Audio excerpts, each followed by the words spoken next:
The Vietnam War was a brutal conflict that claimed the lives of millions of people, both soldiers and civilians. Amid the chaos and devastation, one group of victims remains often overshadowed in the narrative: the Vietnamese women who bore witness to the horrors unleashed by the conflict. The experiences of these women, subjected to unspeakable atrocities at the hands of American soldiers, have been obscured by the broader discourse.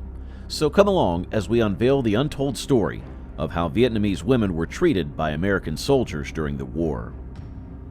The buried truth of atrocities in the Vietnam War. During the war, some really terrible stuff went down, and one of the darkest aspects was the sexual violence against Vietnamese civilians. It wasn't just one group involved. U.S. and South Korean military personnel, among others, were guilty of committing these acts. The U.S. troops were often responsible because their higher-ups looked the other way. These atrocities were not isolated incidents, but rather a systemic and widespread pattern of violence, torture, rape, and murder that violated the laws of war and human rights. Now here's the kicker. Even after the war, when everyone was supposed to be sorting out the mess, the crimes against Vietnamese women by the U.S. military were swept under the rug during international discussions. Some American veterans from that time think the sexual violence was driven by racism, sexism, or a mix of both. The U.S. was in the middle of some serious social upheaval in the early 70s, and it seems like some of the tension got exported along with the troops. And of all the reported cases of rape involving U.S. Army and Marine personnel from 1965 to 1973, only a handful led to convictions. Like, seriously? It's mind-boggling how justice seemed to take a vacation during that time. The U.S. soldiers stationed in South Vietnam were getting up to all sorts of sexual encounters, some consensual, some downright exploitative, and unfortunately, some disturbingly violent. What's wild is that many of these soldiers seem to forget the difference between available and off-limits women, basically trading intimacy for brutality. It's like they threw consent out the window and replaced it with aggression. This blending of consensual sex and rape might just be a result of a general disregard for a nation in the midst of war. According to Gregory A. Daddis, things got even darker when U.S. Army drill instructors started feeding recruits the twisted notion that they could just go ahead and rape Vietnamese women.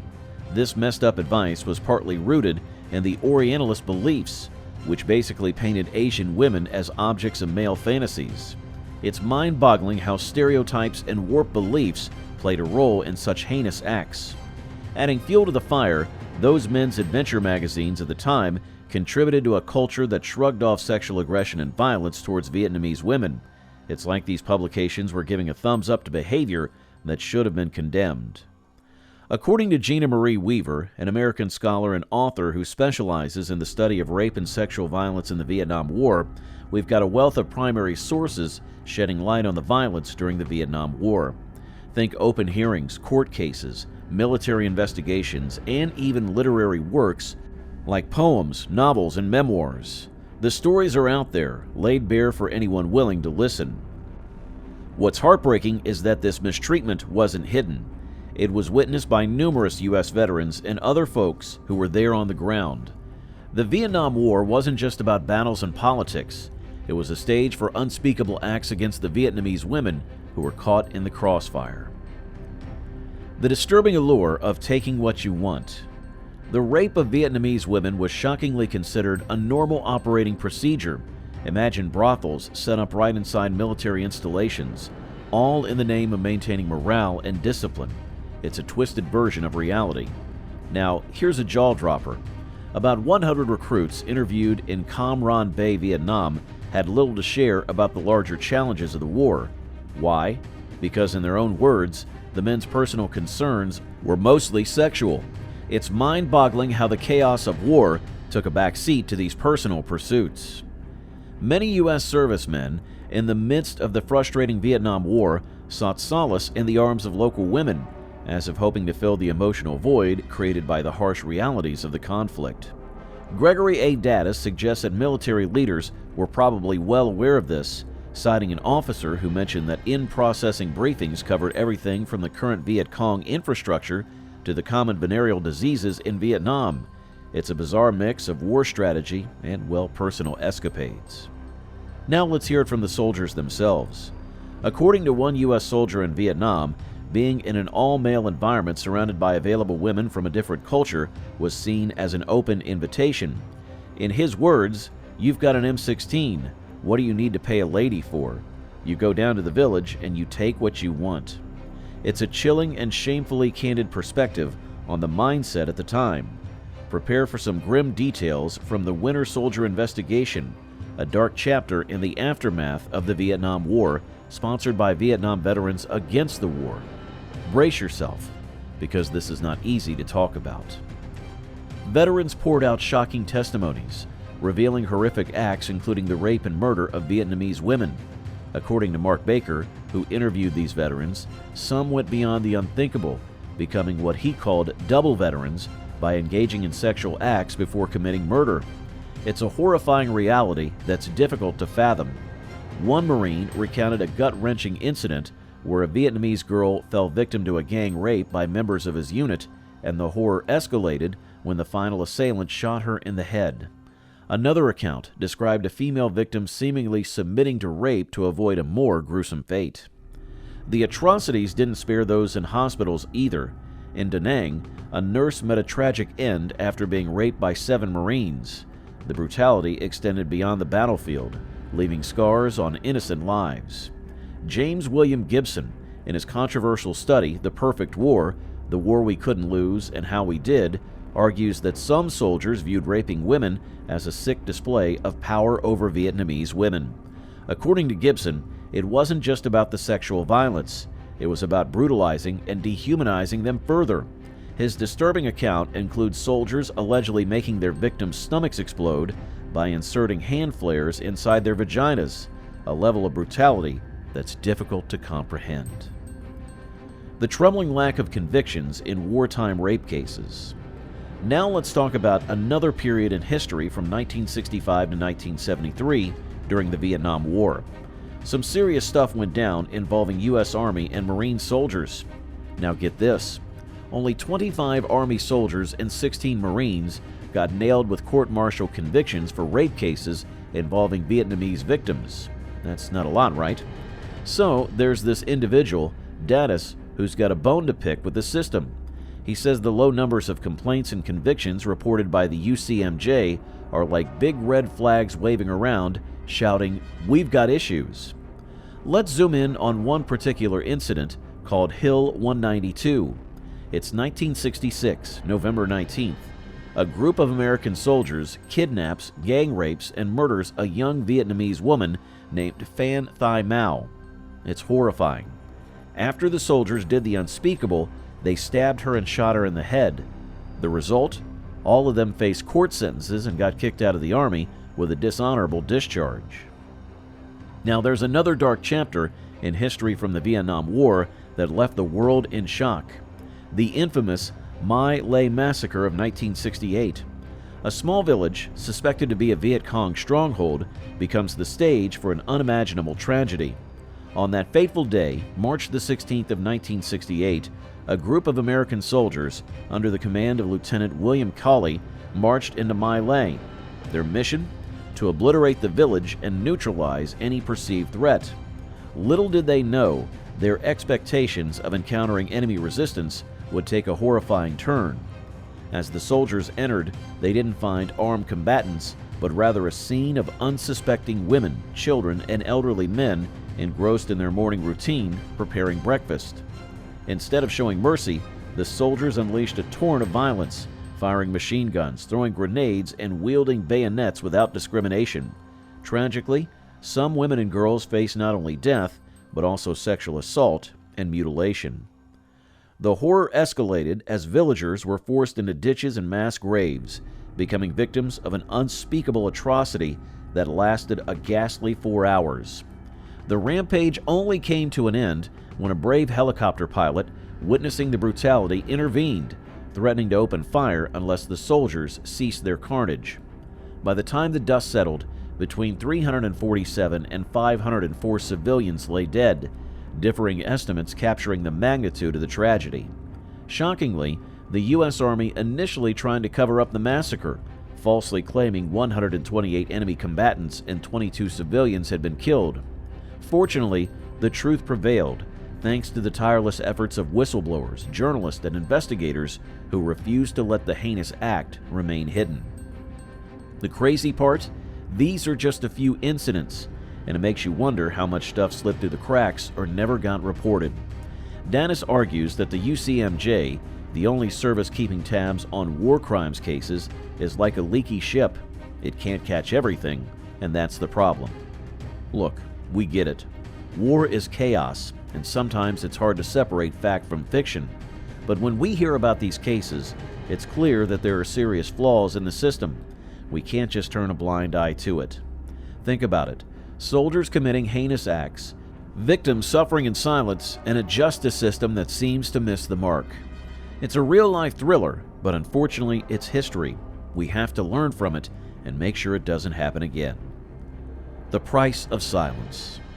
In August of 1967, a 13-year-old Vietnamese girl experienced a harrowing incident when an American MI interrogator from the 196th Infantry Brigade assaulted her during questioning as a suspected VC member. The soldier faced a general court-martial, resulting in a dishonorable discharge and a 20-year prison sentence with hard labor. Surprisingly, his punishment was later reduced to just 1 year upon appeal, and he ended up serving only 7 months and 16 days behind bars. According to Danis, the UCMJ system seemed to favor American rights over Vietnamese rights. Local women's stories were neglected, a striking example being the case of a 20-year-old Vietnamese woman detained by military officials. She alleged that 10 American soldiers had raped her while in custody. However, she could only identify 2 of her assailants during questioning, and when she later expressed uncertainty, the case was swiftly dismissed due to insufficient evidence. Gina Marie Weaver, in her book, Ideologies of Forgetting Rape in the Vietnam War, shed light on a crucial aspect that often got sidelined in the narratives of the Vietnam War.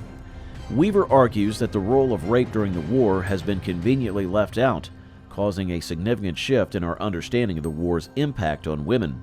According to her, the transformation of war into total war in the 20th and 21st centuries has played a role in this omission.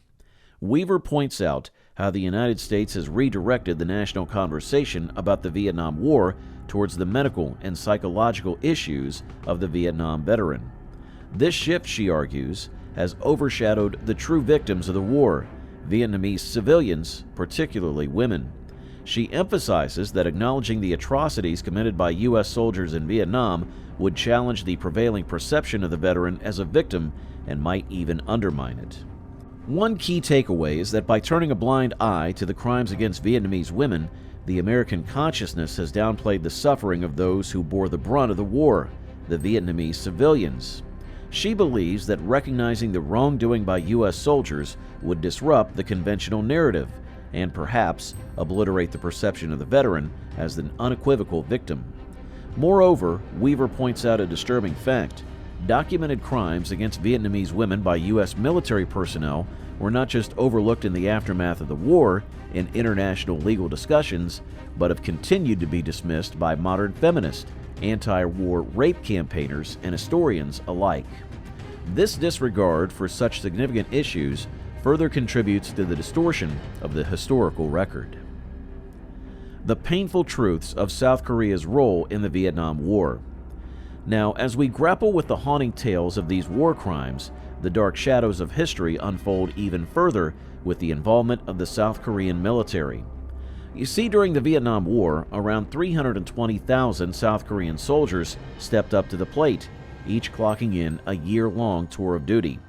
At its peak in 1968, a whopping 50,000 soldiers were on the battleground, but by 1973, every last one of them had packed up and headed home.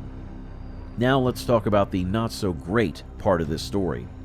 Unfortunately, some South Korean military personnel were involved in terrible incidents during the conflict. It's a tough pill to swallow, but we need to address the issue of sexual assaults on Vietnamese women by some members of the South Korean military. Kim Nak-yong, a staff sergeant stationed at Binh Kay in Binh Dinh Province, South Vietnam, from May of 1971 to June of 1972, shared some insights. According to him, not all units caused problems because some were explicitly told not to harm civilians. However, he couldn't turn a blind eye to the rumors circulating about brutal sexual assaults happening in the operation zones. In his own words, there was a definite possibility it was true. Now, it's essential to acknowledge that we can't brush off these claims as mere hearsay. In April of 2015, the Hankure shed light on the matter by sharing quotes from interviews with 10 elderly Vietnamese women. These brave women came forward, recounting their painful experiences as victims of sexual assaults perpetrated by the South Korean military during the Vietnam War in Binh Dinh province. One of the survivors shared the chilling details, revealing 4 people took turns doing it to me one at a time. Imagine the sheer horror and helplessness these women faced, enduring repeated assaults. Another survivor, echoing the same nightmare, recalled being placed in a trench, enduring relentless attacks throughout the day and night.